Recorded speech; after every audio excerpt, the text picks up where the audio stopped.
It's time to break down the 2020 rookie running backs from both a dynasty perspective and a redraft perspective. And if you've already drafted in all your leagues, don't worry, because I'm going to break down where their trade value should be in both redraft and dynasty. We're talking everything as it relates to the 2020 rookie running back class. Let's go. Intro. Top 5 running backs. You're watching the Fantasy Football Show.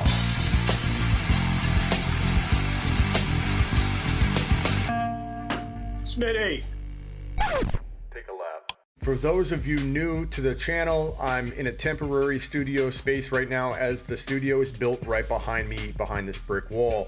The new studio is absolutely phenomenal. Get ready, get excited, because I am. And if you're new, subscribe to the show. You're not gonna regret it. Let's start off with Clyde Edwards-Helaire. I won't stop here and spend a ton of time on this. Because I have content all over the place on this. But for those of you that are new, Clyde Edwards-Helaire has been in my top 5 to 6 running backs in redraft. In dynasty, he's been in my top 1 to 3. Now, coming out of the draft, a lot of people were very reluctant to put him at 11, 12, like at that 12, 13 turn in dynasty, and they were taking him at 18, 19, 20 overall, sometimes 3.01 in redraft. A lot of people were worried about Damian Williams and how they would use him. They were worried about his size. They didn't know how confident the team was in Clyde Edwards-Helaire. But if you followed my show, you've been told over and over that Veach, the GM of the Chiefs, went to Andy Reid and told Andy Reid, I want Clyde Edwards-Helaire. He gave him his name, said, watch his film. Andy Reid's so worried about pro football, he didn't research or know much about Clyde. Veach said, Andy, he's as good as Brian Westbrook. Reid's like, well, okay, I'll go look at him. Reid comes back and says, no, Veach. No, Veachy boy. Clyde is not as good. He is better. He said, better than Brian Westbrook. What a compliment a rookie running back can receive. Both the Chiefs GM and the coach want him on the roster. 1 hour before the draft, they text message Patty Boy Mahomes and they say, Patty, who do you want in this draft? Name one guy. They weren't going to just draft who Patty told them to. But they wanted to know what he wanted. They wanted to know what his opinion was on the draft class. Without talking to him, without prepping him, they were not on the same page preemptively.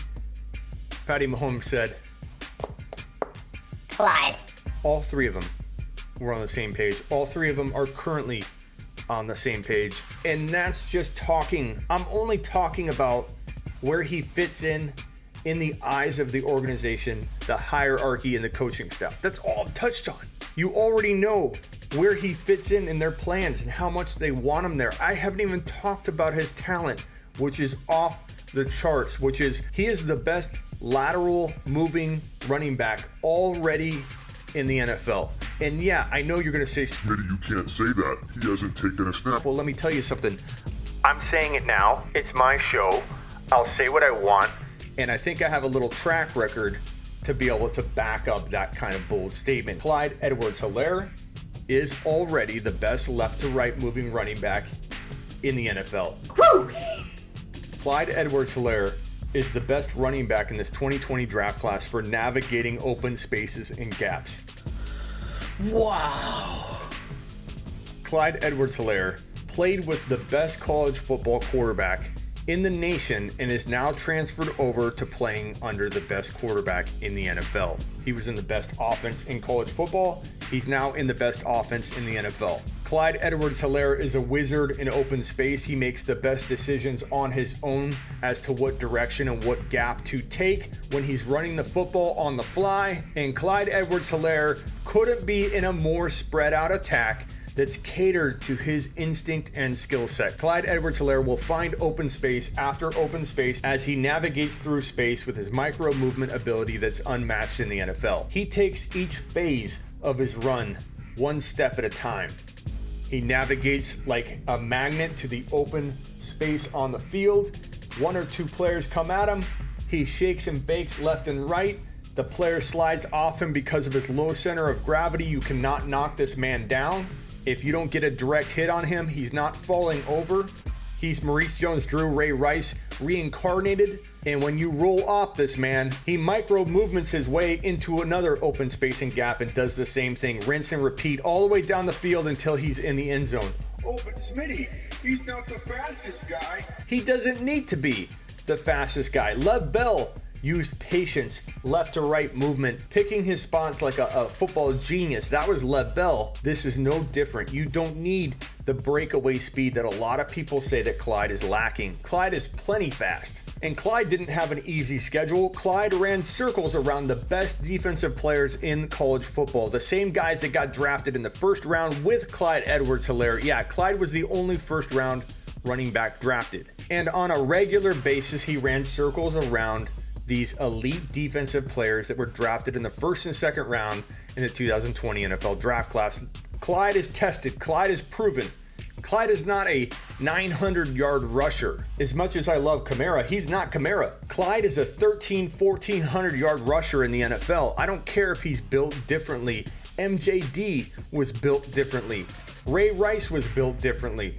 Jamal Charles was built differently, who played on this team, by the way. Andy Reid knows how to turn a running back with this skill set into a player that can average a whopping 5+ yards per carry. Running backs don't average 5 yards per carry. Chief running backs can average 5 yards per carry. This is Jamal Charles type yards per carry in the making. If you're sitting there and McCaffrey, Barkley, and Zeke are off the board, yeah, you can contemplate taking Clyde Edwards-Helaire at number 4 overall in a redraft league, and certainly in a dynasty league. In dynasty leagues, let me say something bold here.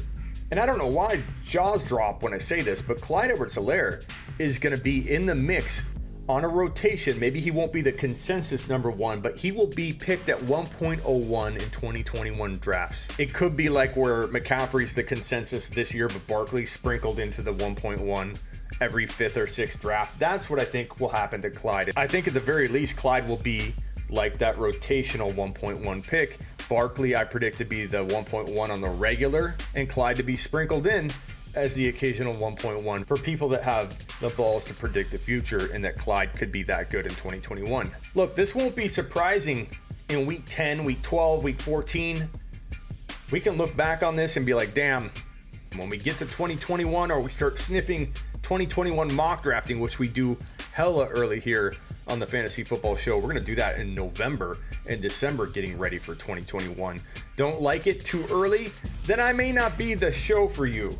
But in November and December, it's going to be obvious. People will have short memories that Clyde was doubted at all as a potential 1.1, but he's going to drop that big of a season in 2020 and become a staple in everyone's mind as a top 1 to 2 overall player. I'm from the future. Clyde Edwards-Helaire is the 1.1 here. The offense is built for it.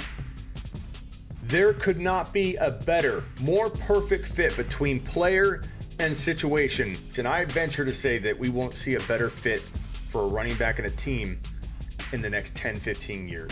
Clyde's skill set is set up to thrive in that Chiefs spread out attack. Think about it for a second. You have a guy that is the best college football player in terms of navigating open space and finding open running lanes, making one wiggle and heading downfield on a 40-yard scamper. What will opposing defenses do? They've got to focus on Tyreek Hill. They got to focus on Travis Kelce, now Mecole Hardman, being a speedy little guy all over the field. And they've got to worry about where Mahomes is. He's a good runner and also just somebody you have to watch constantly. Even after games where Clyde goes crazy, opposing defenses won't even go into that next game going, we've got to shut down Clyde. That won't happen on a grand scale until 2021. It will take the league a whole year to accept that Clyde's the weapon that they need to focus on most heading into a game and a game plan. Dynasty, I'm not going to hate on anybody for wanting him over anyone.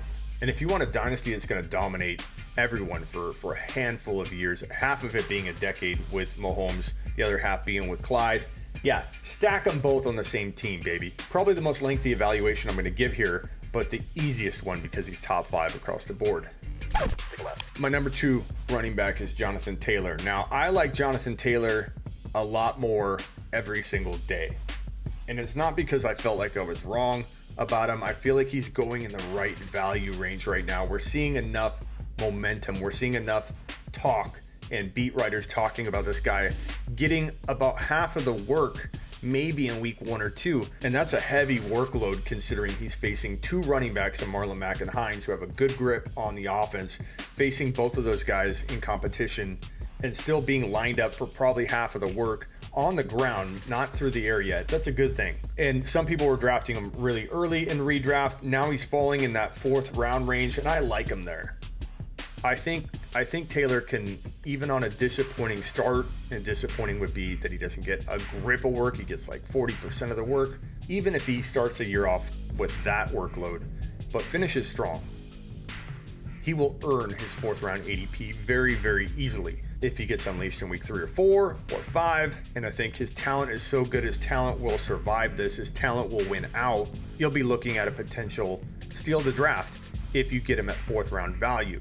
Now, it's so important to get him at 4th round value in redraft because it protects you into that disappointing start. You start taking him at 3.01 because you hear me talking about him. You're setting yourself up for not being protected in case things go sideways a little bit for longer than you expected. Now, there are some situations where I do not mind taking him in the 3rd round. Like, let's say you have 3.10, 3.09, and the wide receiver or running back in the 4th round, you like enough that you could say, arguably, I could take AJ Brown at 3.09, and you could. And AJ Brown, I think, is a top 5 to 7 wide receiver in 2020. So I'm okay taking him at late 3rd round value if I have to. You don't have to 8 times out of 10. That's why I wait.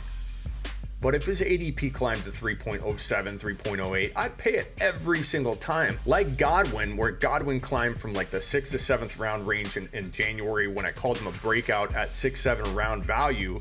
He climbed all the way to the 3rd round. And then people were like, whoa. I can't take Godwin anymore. He's maxed out. And this is his ceiling value. But it wasn't. Godwin in the 3rd round was still a steal. And everyone that's backing off of AJ Brown when he hits 3.8, 3.9, they might be experiencing the same kind of regret and non-buying remorse come week 16 when they realize AJ Brown was a bargain even at 3.8, 3.9. So my point here is that if you look at Jonathan Taylor early, and early being 3.8, 3.9, don't go earlier, that next pick in the 4th round is critical because if you make it a smart pick, one that you could in your mind reverse the 2 and then like it, now you're talking. Now you're drafting like a smart, crafty fantasy football owner. Surround a risky pick with a bunch of safe picks and you can protect yourself and still have that home run swing in one of your picks that you've made. And in this case, it'd be Jonathan Taylor at 3.9, AJ Brown safely protecting that pick. And at the end, you're like, okay, I've got Barkley in the 1st round, I've got Mahomes in the 2nd round, and then I went Jonathan Taylor and AJ Brown. I'm feeling pretty balanced at that point, and I'm okay with that reach in Jonathan Taylor. Now in Dynasty, I'm okay with 2nd round value. I kind of look at Jonathan Taylor as like a Josh Jacobs in terms of like ceiling value. I don't see him becoming as good as Clyde or Barkley or McCaffrey. And I'm actually saying that about both Jonathan Taylor and Jacobs. But Jacobs is still a top 8 to 12 overall player. That's really good. I'm putting mad respect on Jonathan Taylor. I'm just putting a cap on him as well, a governor, as to where I would take him or where I see him leveling out dynasty-wise and value-wise. Now, you might be saying, hey, Smitty, I know AKERS is your number 3, right? AKERS is climbing fast. Are you ready to admit that AKERS is a beast? No, I'm not. I'm not taking AKERS in my top 5 rookie running backs. The only way I take AKERS is if I'm trading him. Yes, I would draft him. If the price is right, I'm going to look at it from a business perspective and go, I can trade AKERS for a player that is way better. I can maybe eventually trade AKERS for a 2nd round wide receiver, or maybe a Mike Evans who you could take at like 3.01 or Galladay at 3.02. Maybe if AKERS gains enough value, I would trade him. I don't trust him. If I was upbidding him in an auction draft to try and screw somebody over and I ended up landing him, I would immediately trade him. I'd package him and somebody else to get a Mike Evans or a Galladay. I think he's got enough value to do that. I don't trust the Rams. I don't trust them with how they use their players. They're probably going to screw up Higbee's value. I think Tyler Higbee could be a top 5 tight end, but they won't know how to use him. They're going to use Everett a lot. They're going to use Higbee a lot. They're going to eat into each other's workload, and that's what the Rams do.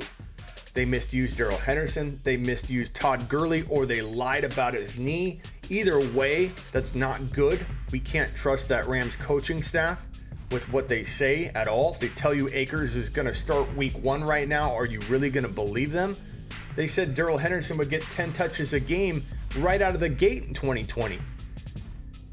He got 30-something carries and everybody wrote him off already. Maybe writing him off is smart. The guy averaged more yards per carry than any other player in college football history. He averaged over 7 yards a pop in 2018 and 2017. The stats tell you that Darrell Henderson was going to be a star. I don't care about week schedule. The guy had some of the most elite numbers a college football running back has ever had. And they didn't give him enough work to even test him out. So anybody saying that Henderson busted on talent doesn't know what they're talking about. He had 30-something carries in the NFL. You cannot judge a player off of 30-something carries. Poorly given carries behind a bad line, bad coaching, and a really bad year. On top of that, even if I trusted AKERS in that situation based on the team and organization, we haven't even talked about his talent or the things that he's lacking. He's very raw. If you watch his film, you would know that. If you're just going off of news reports and beat writers, then you're not going to know that if you watch his film, he's raw. He crosses his feet too much, something you can't do in the backfield at the NFL level. Players will take you down behind the line of scrimmage more often than not. On top of that, AKERS lowers his head at every single collision. No, I'm not talking about an occasional he lowers his head, hits players with his pad and his helmet. No, his signature move, his bread and butter move when he collides with another player is to lower his head and use only his head to run over people. And he did well with it at the college level. Make no mistake about it. You watch him on film, he had a lot of breakaway runs. He did very well yardage-wise, given that offense and how much they struggled with the quarterback position, just in general. AKERS had it rough. AKERS delivered. That is the takeaway for a lot of AKERS believers. Look what he did in an awful situation. I get it. There's appeal there. But if you mix in the fact that this team is unpredictable, they use their players wrong, they don't do what they say, they lie about injuries and all that, mix that in with the fact that this guy looks completely raw on film and collides with player after player using his head, something you can't do at the NFL level with bigger linebackers, quicker players. He will get annihilated and will be hurt if he can't unlearn this very innate move that he does. It's gonna be hard to shake. If the price was right, maybe the red flags wouldn't be that big of a deal. But for me, I'm staying away because people are starting to draft him in a range that kind of flirts around the Ingram range, the Mostert range. I'm not going near him anywhere near those players that I like better, even with the risks that they all might have. They pass the eye test. They don't have the concerns with the coaching and that team in general. AKERS isn't in my top 5. Take a lap. There's a lot of vacant production left from Gus Edwards, and I think JK immediately absorbs that up. Enough production, he could have 1,000 total yards and 6 to 7 touchdowns without Ingram even going down. Ingram's older, but you could say Ingram could stay healthy on half a workload, something he got last year, and Ingram's still going to be very good on his 50-60% of the work. Don't count out Ingram as a really good, sneaky good running back too. And in redraft, you can draft them back to back. You could take Ingram and J.K. Dobbins and go really light at your running back 2, heavy build with your running back 1 in round 1. Get Mahomes because now you can do a crafty move with upside with Ingram and afford to take a little bit of a risk reaching early on Mahomes. Draft a wide receiver in round 3 or Kelsey or Kittle. If they fell, draft A.J. Brown or one of my favorite 4th round players, and then take your running back 2 in Ingram, then back him up with J.K. That's redraft. In Dynasty, J.K. could be, you could put J.K. in the late 2nd round if he gets unleashed a little bit in 2020. If people get a taste of what this guy is capable of and he walks into 2021 as the potential starter, which he certainly would, I think, if he gets unleashed at all and has a really good year, we're talking 2nd round material. Take a lap. Swift I like a lot. I don't really trust the Lions. They don't produce running back after running back after running back after running back. But if that trend is going to be broken, I think this is the kind of talent that could do it. His talent level isn't near Clyde's or JK's or Taylor, volume can make up for a lot of that, and the volume could be there. And Stafford being healthy might change the dynamic a ton. So I think as long as Stafford is healthy, Swift could have a chance to become very, very sneaky and become potentially someone's really crafty, good, in hindsight, amazing running back to approach. If Stafford gets hurt, I think the odds of him becoming running back 2 caliber go down a ton. Zack Moss is quietly climbing up rankings. Maybe not even quietly. I think he's kind of racing up rankings the last couple days. And rightly so. Would I take him as a running back 2? No way. Not in redraft, not even in Dynasty. But I think he starts to become really crafty in the mid-range rounds, assuming you don't have to take him too high. But by week 4, week 5, mid-season, he could be firing on all cylinders and be a low-end running back 2. Just don't overpay. And I think we should be cautious with Singletary at this point, because why?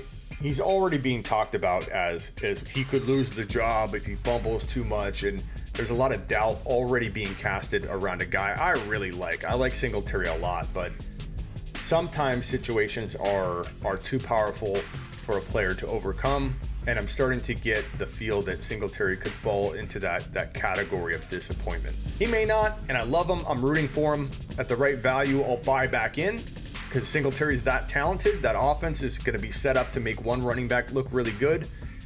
The momentum appears to be on the side of Moss, though, so know that. I don't know a lot about fantasy football. I know everything about fantasy football. Here's your TD hog. This guy's bigger. A.J. Dillon, bigger than Derrick Henry, pound for pound, and he could be a touchdown vulture for a guy named Aaron Jones, who people call me crazy sometimes. These people are out of touch. They haven't touched fantasy football for months and months, and they're coming back into a scenario where the guy Aaron Jones was top 9 to 12 walking into December mock drafts for 2020, and now all of a sudden Bill from accounting's like, what happened while I was gone? Who left the dome light on? Why is Aaron Jones' value depleted? Why would he not be a second rounder? You're crazy, Smitty. You can always spot somebody that's been away from football for 4 or 5 months and rushing back when their comment to you in your YouTube videos, Aaron Jones not in the second round? What's going on here? A.J. Dillon is going on here. COVID is going on here. Lack of nutrition.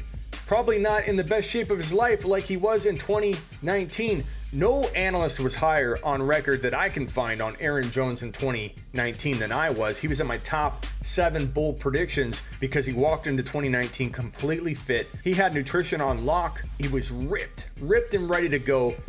I knew this is the one thing that could push him over that hurdle where he's always getting hurt, never staying healthy, not getting the workload we all feel like he's capable of shouldering.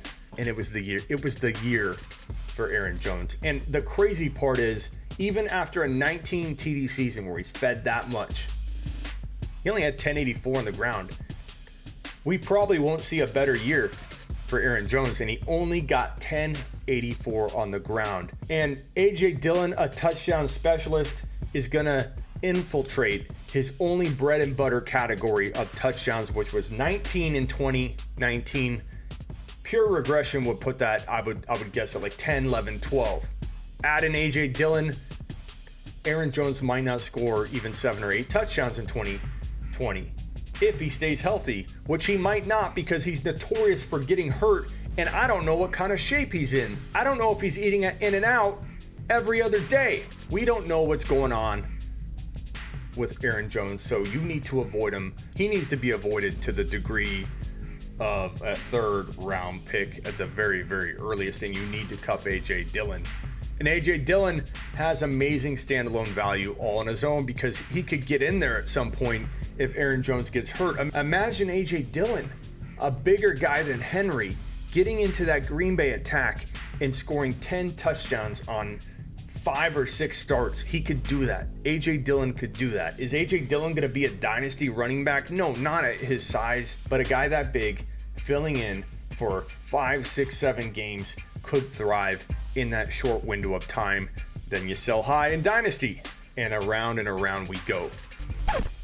My last player, Antonio Gibson. I think Antonio Gibson is set up to climb ADP ranks real quickly. We won't even know how quickly he climbs because we're a week away from football. We won't have a chance to see those rankings adjust, but expect him to go really high now that AP Adrian Peterson's been cut and released from the Redskins. Doors open for Love and Gibson. Gibson's already been compared by that coaching staff unfairly to Christian McCaffrey. They want to use him like that potentially. So as inaccurate and as unfair as that statement is, it means they love him.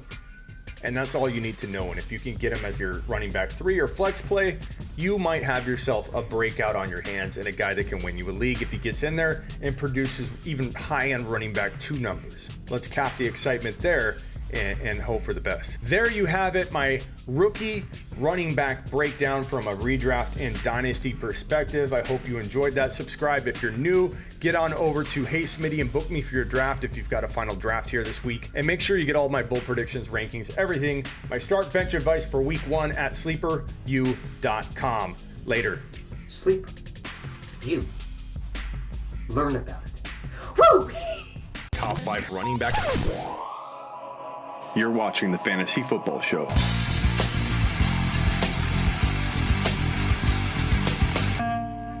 Smitty,